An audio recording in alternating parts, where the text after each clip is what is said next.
আসসালামু আলাইকুম। আমি Mohammad Shimul Rana, instructor of Elan IT institute. আজকে আমরা খুবই গুরুত্বপূর্ণ একটা টপিক নিয়ে কথা বলবো। সেই টপিকটা হচ্ছে আউট অফ মার্কেট প্লেসে অথবা মিটিং করার ক্ষেত্রে খুবই গুরুত্বপূর্ণ একটা বিষয়। আপনি কোনো একটা স্কিল অর্জন করেছেন, কোথাও শিখেছেন এবং সেই স্কিলটা সেল করার জন্য যেটা প্রয়োজন পারফেক্ট একটা কনভারসেশন এবং একটা মিটিং। সে মিটিংটা হতে পারে কোনো ক্লায়েন্টের সাথে অথবা কোনো বিজনেস ওনারের সাথে। তো মিটিং বলতে আসলে আমরা সচরাচর কী বুঝি? হয়তোবা ভাবি যে কোনো ব্যক্তি যিনি ইংরেজিতে খুবই দক্ষ সে আসবে এবং সে সুন্দর করে ডিসক্রাইব করে ফেলবে, দ্যাটস এনাফ এবং আমি কাজটা পেয়ে যাব। বিষয়টা এমন না। মিটিংয়ের সবচেয়ে গুরুত্বপূর্ণ বিষয়টা হচ্ছে একটা সঠিক প্রেজেন্টেশন এবং আসলে আপনি যে ব্যক্তিটাকে হায়ার করতেছেন সে আসলে কি বলবে এবং আপনি কিভাবে কাজটা শেষ করবেন বা প্রসেসটা করবেন। তো দেখেন, ধরে নেন একটা ক্লায়েন্ট আপনাকে ইউটিউব এসেও সার্ভিসের জন্য একটা মিটিংয়ের ইনভাইটেশন দিয়েছে অথবা আপনি তাকে দিয়েছে। হয়তোবা আজকে সে মিটিংটা কমপ্লিট হবে। তো মিটিং করে দেন বা ভাই মিটিংয়ে থাকতে হবে, এই ধরনের কথা সচরাচর আমরা খুব বেশি শুনে থাকি। ইভেন আপনিও শুনতে পারেন। তো মিটিং করে দেন, সবাই বলি না? সবাই কিন্তু বলি যে ভাই একটা মিটিং করে দিতে হবে, পসিবল? সেটা আমার পেইড স্টুডেন্ট হোক, আমার ফ্রি স্টুডেন্ট হোক অথবা আমার স্টুডেন্ট না আমাকে ফলো করে এমন কোনো ব্যক্তি হোক। আমরা কিন্তু সচরাচর সময় থাকলে অবভিয়াসলি মিটিংটা করে দিই। বাট আমাদের পেইড স্টুডেন্টকে একটু এই জায়গাতে একটু গাইড করার ট্রাই করি। কোন জিনিসটা? সেটা বেসিক থেকে অ্যাডভান্স পর্যন্ত। সবসময় আমার প্রোফাইলে একটা জায়গায় আমি লিখে রাখছি, বেসিক শিখুন অ্যাডভান্স সমাধান পাবেন। সেই বেসিকের সূত্র ধরে আমাদের কোর্সের নামটা হয়েছে basic to advance digital marketing and Shopify dropshipping. যেখানে বেসিক থেকে অ্যাডভান্স পর্যন্ত কীভাবে গাইড করা যায় সেই বিষয়ে আমরা আসলে ওইভাবে শিক্ষাদান প্রদান করে আসছি গত ২ বছর যাবত ধরে। তো মিটিং করে দেন। মিটিংয়ে আসলে কি করে দিব?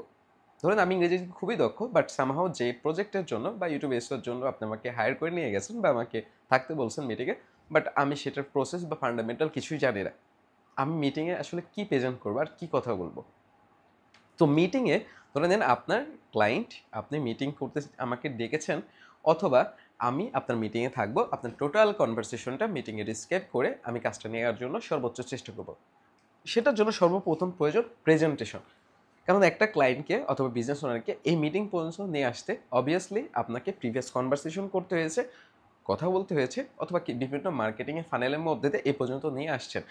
প্রিভিয়াস কনভারসেশনগুলো আপনাকে রিসার্চ করতে হবে আমি কেন এবং সে কেন আপনাকে এই মিটিং পর্যন্ত আসছে। দ্যাট মিনস আপনি যে তার বিজনেসের জন্য ডেভেলপমেন্ট করবেন কোন কোন সেক্টরে। ধরে নেন ইউটিউব এসিও এই সেগমেন্টে বোঝাচ্ছি কারণ এই প্ল্যাটফর্মটা খুবই সহজ এবং সহজে বোধগম্য হবে। তো ইউটিউব এসইওতে একটা মিটিং বা প্রেজেন্টেশন কিভাবে রেডি করা উচিত? আমি প্রথমে বলছি যে আমাকে আপনি ডেকেছেন আপনার মিটিংয়ে, বাট আমি আসলে ইউটিউব এসইওর জানি না।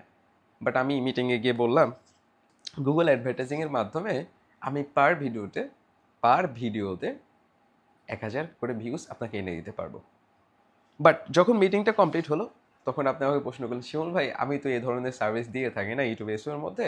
আমি just YouTube SEO thumbnail, title এগুলো চেঞ্জ করে থাকি। এছাড়া কিছু না।" তার মানে কি আপনার সাথে আমার মিসম্যাচ একটা সম্পর্ক তৈরি হলো এবং ওই কাজটা করতে আপনারও ডিফারেন্স এবং ডিফিকাল্ট মনে হচ্ছে যে এসব হয়তো আমি তো করিনি। গুগল অ্যাডভার্টাইজার যারা বা গুগল অ্যাড সার্ভিস প্রোভাইড করে তাদেরকে আমি কোথায় পাবো এখন? কি এক বিপদে পড়ে গেলাম। তো প্রেজেন্টেশন বলতে একজন বিজনেস ওনার, ইভেন ক্লায়েন্ট এবং আপনি, আমি বিজনেস ওনার, ক্লায়েন্ট এই ৩ জন ব্যক্তির মধ্যে একটা মিটিংয়ে আপনাকে অবভিয়াসলি এমনভাবে তুলে ধরতে হবে যে আসলে শুরু থেকে তার জন্য কি করবেন? তার ডেভেলপমেন্ট কোন, কোন জায়গায় আপনি করতে পারবেন এবং আফটার সেল সার্ভিস কীভাবে তাকে রিপোর্ট দিবেন, কাজের পরবর্তী সময় কীভাবে স্যাটিসফ্যাকশন করবেন, তার কোনো রিকমেন্ড আছে কিনা, আপনি কোনো রিকমেন্ড নিয়ে কাজ করবেন কিনা, পেমেন্ট কীভাবে করবেন, অল এভরিথিং কিন্তু আমরা ডিটেলস আলোচনা করি। তো একটা মিটিংয়ে অবভিয়াসলি প্রিভিয়াস মানে বিফোর অ্যান্ড আফটার একটা অডিট রিপোর্ট থাকা প্রয়োজন। মিটিংয়ের শুরুতে আমি বলছি আপনার জন্য ১৬ আনা করব, বাট কাজ পাওয়ার পরে আমি ১৬ আনার ১ আনাও করতেছি না। তখন আমাদের মতন যারা বিগিনার আছে বা অল্প গাইড করে এখানে এই সেক্টরে আসছে, তখন তাদের জন্য কিন্তু এই ক্লায়েন্টগুলোর সাথে আমাদের সম্পর্ক খারাপ হচ্ছে। যার কারণে সবসময় আপনারা বলে থাকেন, ভাই বাংলাদেশে ক্লায়েন্ট কাজ দিতে চায় না, এই দেশে কাজ দিতে চায় না। বিষয়টা এমন না। সব দেশে কাজ দিতে চাই যদি আপনি দক্ষতা অর্জন করতে পারতেন। এই যে বেসিক একটা জায়গায় সেগমেন্ট যেখানে মিটিংয়ে আসলে আপনি কি কাজ করবেন সেটাই আপনি প্রেজেন্ট করতে পারতেছেন না, সে পরবর্তী সাপোর্টটা আপনার কাছে কীভাবে পাবে? এই ওভারঅল সকল বিষয় নিয়ে আমাদের আপকামিং ব্যাচ ইডিএম 9 এ পূর্ণাঙ্গ একটা গাইডলাইন থাকবে অ্যাবাউট দিস মিটিং। মানে ক্লায়েন্টের মিটিংয়ে অথবা বিজনেস ওনারের মিটিংয়ে আসলে কীভাবে আপনার নিজের প্রেজেন্টেশন, কোন স্কিলে কীভাবে কথা বলবেন এবং আপনার প্রিভিয়াস কনভারসেশনের উপর নির্ভর করে কাস্টমাইজেশনটা কিভাবে করা যায় এবং একটা মিটিংয়ে সর্বোচ্চ সফলতার যে ধাপগুলো আছে কোনগুলো ফলো করা উচিত এবং কোনগুলো অ্যাভয়েড করা উচিত সেগুলো নিয়ে পূর্ণাঙ্গ গাইড থাকবে আমি Mohammad Shimul Rana out of market প্লেসের সেকশনে নিয়ে থাকবো। তো সবার সাথে দেখা হচ্ছে আপকামিং ব্যাচ ইডিএম 9-এ। সবাই সে পর্যন্ত ভালো থাকবেন, সুস্থ থাকবেন। এবং আরেকটা অ্যানাউন্সমেন্ট যে আমাদের EDM 9 basic to advance digital marketing and Shopify dot কমে এবারও ঠিক কম্বো 5 জন ট্রেনার থাকছে। সো 5 জন কম্বো ট্রেনার এবং সামনে 17 তারিখে ক্লাস শুরু হবে। সো সব কিছু মিলে একটা ভালো চমক থাকবে এবং প্রিভিয়াস কোর্স মডিউল এবং রাইট নাও ইডিএম 9-এর কোর্স মডিউল অনেকটা আপডেট এবং ডেভেলপমেন্ট করার চেষ্টা করেছি আমরা, যেটা হয়তো বাংলাদেশ এবং প্রেক্ষাপট অনুযায়ী আপনি একটু যাচাই বাছাই করে তারপর ভর্তি হওয়ার অনুরোধ থাকলো। ধন্যবাদ সবাইকে, ভালো থাকবেন, সুস্থ থাকবেন। আসসালামু আলাইকুম।